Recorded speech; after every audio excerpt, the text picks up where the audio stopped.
Kottiyam electricity ഓഫീസിലേക്ക് മാർച്ചും ധർണയും നടത്തി. വൈദ്യുതി നിരക്ക് വർധനവിന് എതിരെയും LDF സർക്കാരിന്റെ ജനവിരുദ്ധ നയങ്ങൾക്കെതിരെയും ഇരവിപുരം ബ്ലോക്ക് കോൺഗ്രസ് കമ്മിറ്റിയാണ് മാർച്ചും ധർണയും നടത്തിയത്. കൊട്ടിയം ജംഗ്ഷനിൽ നിന്നും ആരംഭിച്ച മാർച്ച് ടൗൺ ചുറ്റി ഇലക്ട്രിസിറ്റി ഓഫീസിന് മുൻപിൽ സമാപിച്ചു. INTUC ജില്ലാ പ്രസിഡന്റ് AK ഹഫീസ് ഉദ്ഘാടനം ചെയ്തു. ഒരുപക്ഷെ നമ്മളൊക്കെ സൂചിപ്പിക്കുന്നത് പോലെ നമ്മൾ ശ്വാസം എന്ന് പറയുന്നത് ശ്വാസവായു എന്ന് പറയുന്നത് പോലെ തന്നെ ഒഴിവാക്കാൻ കഴിയാത്തൊരു നമ്മുടെ ജനജീവിതത്തിന്റെ ദൈനംദിനം ആവശ്യമായിരുന്നതാണ് വൈദ്യുതി. ആ വൈദ്യുതി രംഗത്ത് തടസ്സം ഉണ്ടാകുമ്പോൾ ഉണ്ടാകുന്ന ബുദ്ധിമുട്ടുകളെ കുറിച്ച് വളരെ വിശദമായി നമ്മളൊക്കെ പറയാതെ തന്നെയൊക്കെ എല്ലാവർക്കും അറിയാം.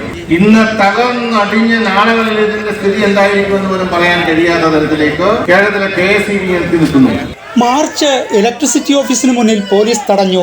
ഇരവിപുരം ബ്ലോക്ക് കോൺഗ്രസ് പ്രസിഡന്റ് നാസറിന്റെ അധ്യക്ഷതയിലാണ് മാർച്ചും ധർണയും സംഘടിപ്പിച്ചത്. വൈസ് പ്രസിഡന്റ് വേണു സ്വാഗതം പറഞ്ഞു. അഡ്വക്കേറ്റ് അജിത്ത്, മണക്കാട് സലീം, ബൈജു ആലുമൂട്ടിൽ, വിനയചന്ദ്രൻ, വളത്തുങ്കൽ രാജഗോപാൽ, ആനന്ദ് ബ്രഹ്മാനന്ദ്, സജീവ് ഖാൻ, കോടിയാട്ട് ഷഹാൽ, അനസ് ഇരവിപുരം, ബിബിൻ ജോസ് തുടങ്ങിയവർ നേതൃത്വം നൽകി. News bureau, Kottiyam.